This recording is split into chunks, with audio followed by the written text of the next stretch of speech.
एक अनोखी डरावनी कहानी। अंधेरे का शाप।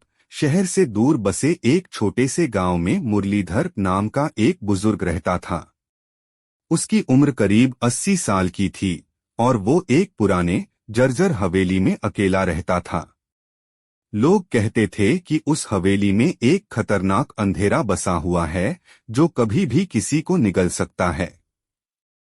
गांव के लोग उस हवेली से दूरी बनाए रखते थे क्योंकि उस हवेली में रात होते ही अजीबोगरीब आवाजें आने लगती थीं। मुरलीधर ने कई बार गांव वालों को बताया कि उसकी पत्नी कमला और बेटा रघु इस हवेली में ही खो गए थे, पर कोई उसकी बातों पर विश्वास नहीं करता था क्योंकि मुरलीधर कई बार हवेली के अंदर भी जाता और सही सलामत वापस लौट आता था। एक दिन गांव के कुछ नौजवानों ने मुरलीधर से सच जानने का फैसला किया। वे 4 लोग रात को हवेली में दाखिल हुए।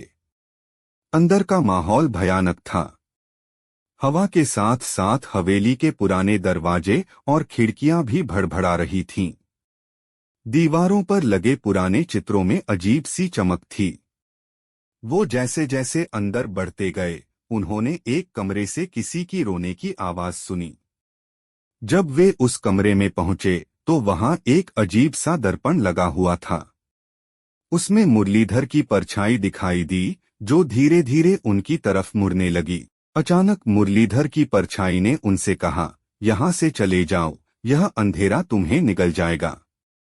यह हवेली एक शापित जगह है। उन नौजवानों ने उसे नजरअंदाज किया और आगे बढ़े। तभी कमरे की दीवारें काली धुंध में बदलने लगीं और चारों ओर से अंधेरा छा गया। वे लोग चीखते हुए भागने की कोशिश करने लगे, पर अंधेरा उन्हें एक एक कर निगलता गया। कोई भी उस हवेली से वापस नहीं लौटा। अगले दिन मुरलीधर को गांव के बाहर देखा गया। उसके चेहरे पर एक रहस्यमय मुस्कान थी।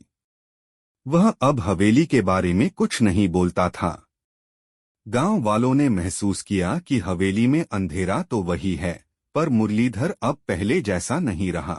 गांव वाले अब उस हवेली के पास जाने से भी कतराते थे क्योंकि वे जानते थे कि अंधेरा अब सिर्फ हवेली तक सीमित नहीं रहा, वह मुरलीधर के साथ बाहर आ चुका था।